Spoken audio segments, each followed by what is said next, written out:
Okay, so we're going to have a look at the Hawthorn Hedge, which is a poem on the prescribed list, and obviously it's by Judith Wright. I watched a lecture, it goes for an hour, but I'll put that up on the left-hand side corner if you'd like to have a look. Obviously, it doesn't talk about this poem, but it does talk just generally about Judith Wright as a poet, and could be of some interest to people if they want to get a bit of background idea about the motivation of her writing. So let's start, as always in poetry, with the title. So the Hawthorn Hedge is, I'll call it a plant for want of a better word, but it's native to England. All right, so that sort of I think it will become more significant as we read through the poem. And obviously, because the English settled in Australia, that's why the Hawthorn Hedge has become in existence in Australia. So it was grown by people who settled here from England. In terms of what it actually is used for, it's because it's a hedge, it can sort of join together, and it's a sort of natural style of fencing for livestock. So it keeps things out. And I guess keeps you from going out as well. So it's got that sort of two-sided effect metaphorically in the poem. So we'll start with the first stanza. How long ago she planted the hawthorn hedge. She forgets how long ago. That barrier thorn across the hungry ridge, thorn and snow. So this repetition of how long ago gives us a really good idea that the hedge was planted prior to the start of the poem, or prior to this reflection, and it emphasises that there's some uncertainty around when it was actually planted. The use of she, creates a persona, and the word planted, that verb, strongly indicates that there was some intention, and I think that intention is important, because as we read through the poem, I think we'll find that that's significant.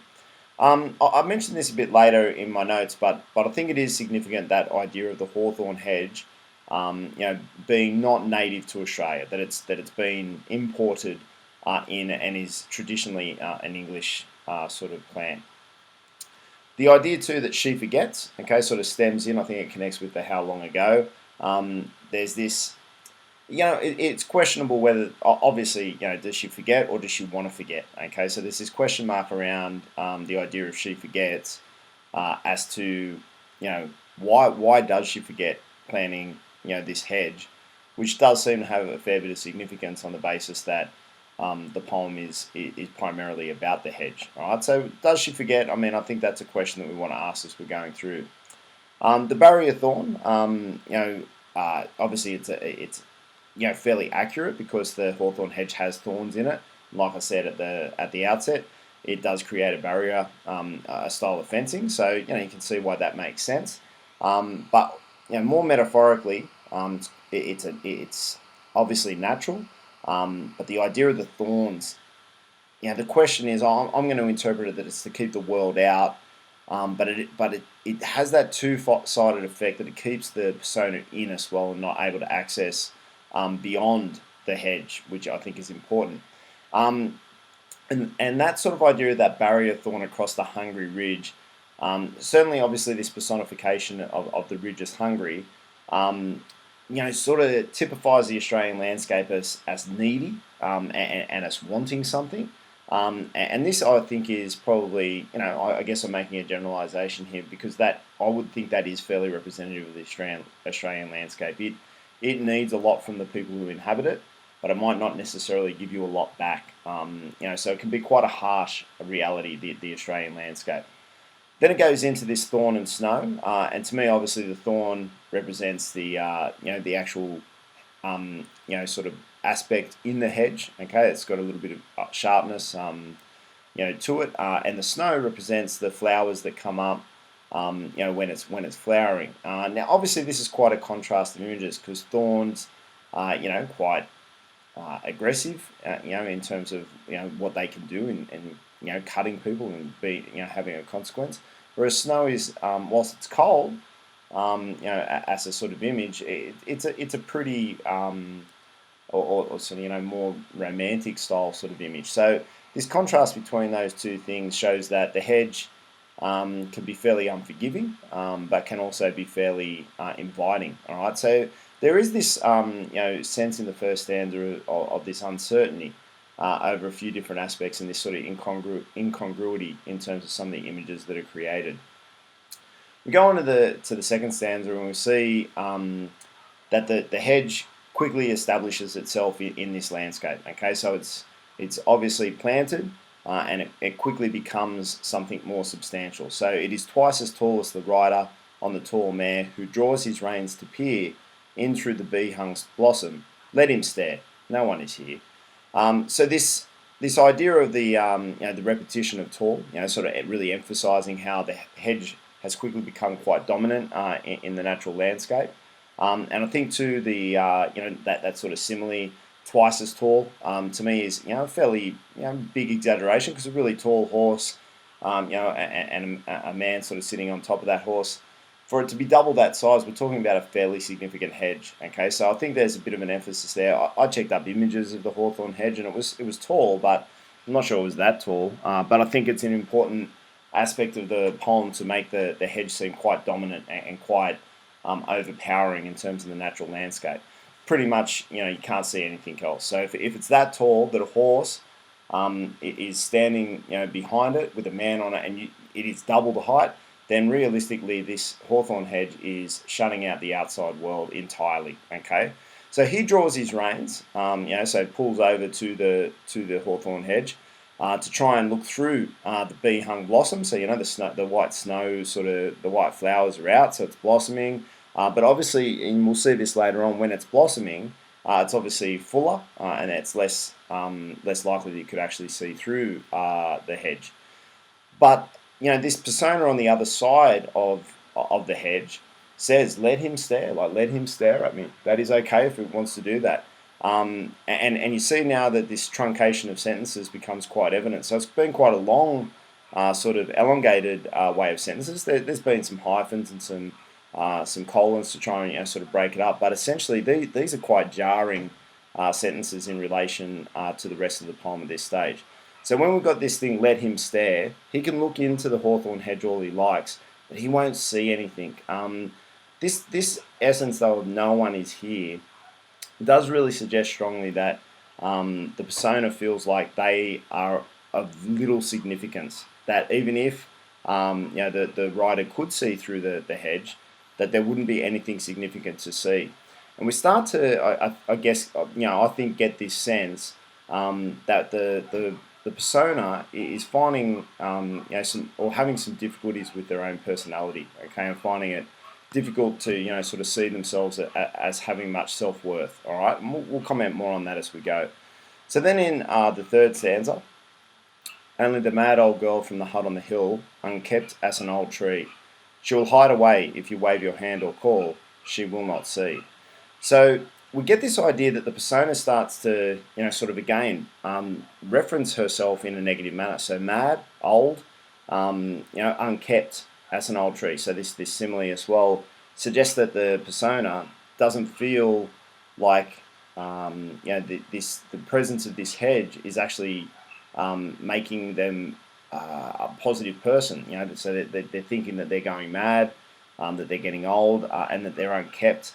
So this simile, shows to this natural image that if you don't really pay attention, you neglect, that the natural world can actually disintegrate in front of you. Okay, and that's seen as a very big negative, and that's what she is seeing in herself. That as she is unable to access beyond the hedge, that she is actually shriveling and sort of being neglected, and thus she isn't feeling very positive about herself and her own sort of characteristics. Then she says again, she will hide away. Okay, so the persona will hide. Okay, and we get this idea. It's unequivocal. She will. All right, there is no question mark there. And if you wave your hand or call, and I find this interesting because the use of the word "you" involves us in the poem. So it's like if I happen to come past the hedge and I waved my hand or I called out, this persona will hide away. And she will not see. So the reality is she might see me, but she doesn't want to see me. And again, I'm thinking to myself that this hedge, this barrier from the rest of the natural landscape, this separation, is actually causing this person to become, almost a ghost, a non-existent, sort of entity. And these sort of things, start to make you think about that person or the persona that's presented. That it's quite sad what's happening to the persona because they feel trapped, almost in this, in this jail created by the hedge. Then it goes on to the next stanza. Year long, wind turns her grindstone heart and whets a thorn branch like a knife, shouting in winter, death, and when the white bud sets, more loudly, life. So we get this idea that the year long, just gives us the passing of time, but the wind turns, and it shows, that nature, in a negative manner, can have quite an impact. And what the wind does is turn her grindstone heart. So basically, the idea of a grindstone is that it sort of spins, and you can sharpen implements on it. Your knife, for instance, as you'll see in the next simile. But that's what her heart has become. So it's quite hard, and sharpens, metal. In a very literal manner, but more metaphorically, is that this hardness, that's come into her heart because of this lack of engagement and experience with the natural landscape beyond the hedge. And then this simile, and whets a thorn branch like a knife, shows that as the wind sort of comes against the hedge and comes in against the persona, that those thorns that are on the actual hedge are becoming like a knife, like a weapon, and that's certainly sort of making the hedge seem almost even scarier than it was initially when it was planted. So it's becoming almost like a wall, a prison wall, like something that people can't come into. All right, keeping people out, and like I said, it to some extent keeping her in as well. Then this idea, shouting in winter, death. And when the white bud sets, more loudly, life. I think this contrast is quite interesting because to some extent in winter, when the hedge sort of stops flowering and maybe some of the leaves fall off, probably the hedge at that point is not as strong as it is when everything's growing, and there's probably gaps in it, and you can probably see through a little bit. And to her, that's death, because maybe then the hedge is not as defined a barrier as it generally is. But when the white bud sets and it's summer again or spring and everything grows, then the hedge is very, very, very powerful, very strong, and to her that's life. Now the irony is that Wright, as a poet, believes that you must engage, with nature. So there's an irony in that idea that the persona feels like it's life, but Wright probably, would reflect that because she is unwilling to, sort of accept that she is in a natural landscape that could be, monumentally positive for her life. That she can't experience it, and that's sad. And that sort of ironic use of life and that juxtaposition with death is quite an interesting image that Wright uses to represent that. And I think that becomes more evident in this next stanza. She has forgotten when she planted the hawthorn hedge, that thorn, that green, that snow, bird song and sun dazzled across the ridge. It was long ago. So she has forgotten to me again. This now, I think, 100% confirmed to me that this is a hyperbole, because the reality is she was the one who did it. There was an intention to doing it.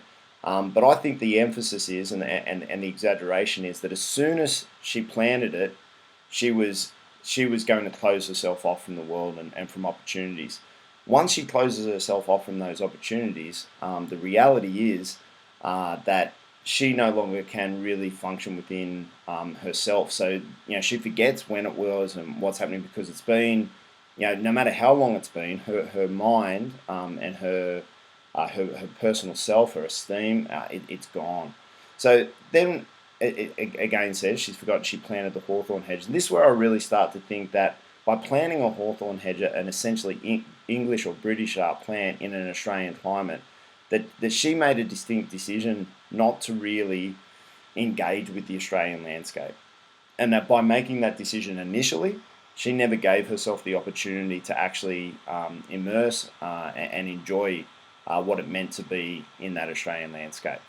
And we see that when she did plant it, there was the thorn, there was the green, there was the flowers, And even beyond that, all right, as she's planting the hawthorn hedge, there's birds singing, the sun's dazzling across the ridge, and this ridge, like, let's be honest, in an Australian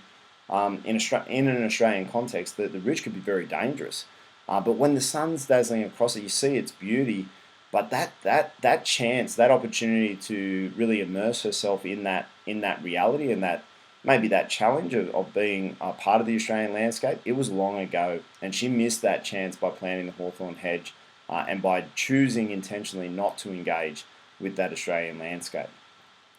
So then it sort of comes back down to this last stanza where she sort of reflects a little bit. Her hands were strong in the earth, her glance on the sky, her song was sweet on the wind. The hawthorn hedge took root, grew wild and high to hide behind. So the idea of her hands was strong, her glance, her song. So all these things, when she was actually putting the hawthorn hedge, there was chance, there was opportunity. She had it. If she didn't plan it, there were things, positive things that could have happened. Like, and you can see that from she was strong. Her glance on the sky. The sky is beautiful. Her song was sweet. The wind is sort of carrying it. So there's a real positive sense of imagery there. That accumulation of those three images is very positive. But as soon as the hawthorn hedge took root, that starts. Right, that's the catalyst, and it's that decision as to whether you're going to engage with the natural environment around you and the landscape that you exist in, or you're not.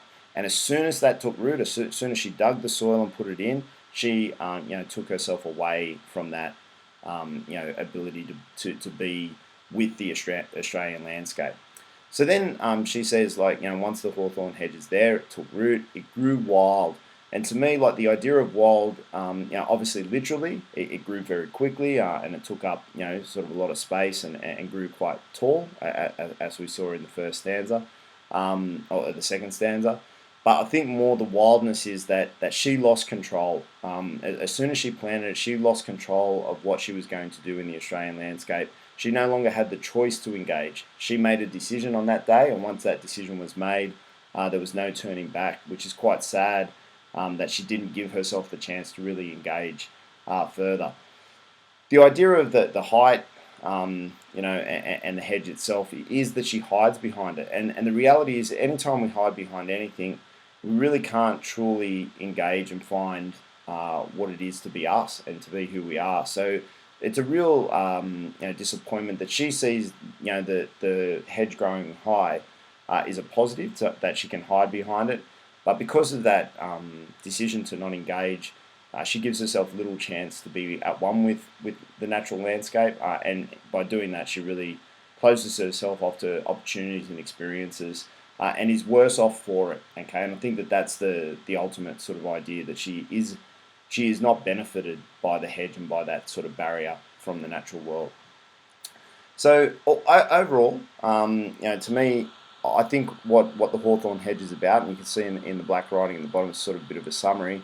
If we're going to ignore the chance to engage and to be one with the natural landscape, then the consequences to us can be that we don't develop, that we don't prosper as people. And I think that is evident in the poem, that the persona struggles on the basis of this decision to create the hedge and let that hedge act as a barrier between her and a greater sort of opportunity to be with the natural world around her. And like I said, I think the fact that it's English and puts it into the Australian climate, I think that's very significant. Okay, that she doesn't want to let go of where she, not of maybe her background or heritage. She wants to really just stay, in an existence that she feels comfortable with, and that by doing that, she actually limits herself, severely. I like the idea that that there's some honesty about the Australian climate. It's a difficult climate, and she would face challenges. But by facing those challenges, I think Wright would say to us that would be where you're able to, fully appreciate, number one, the landscape, but also fully appreciate yourself within that landscape, and the battles that you have to wage. Will let you know a lot about who you are and that you have character. And obviously that's a fairly cliched or a fairly sort of stereotypical view of Australian Australia's sort of relationship with the land, that you battle with it, and by battling with it, you know that you've got the character, to sort of never give up. Then we get the idea that because of her reluctance in general, that she actually feels, in terms of her characteristic, her personality, she feels really lost. That she's a nobody, that she has no significance. So that further sort of emphasizes the consequence or the difficulty that will occur if, as a character or as a person, you decide not to engage with the natural landscape. And that essentially, I think, is the message of the poem, that Wright is trying to show us, through someone who doesn't do what she believes you should do, that it's a real negative, that you've really got to make sure that you don't close yourself off to the environment that you live in, because that environment will be a revealer of who you are. Okay, so that's the poem all up. Like I said, maybe have a look at that YouTube clip, might be of some help to you. I hope this has been of some assistance to you. Thank you very much.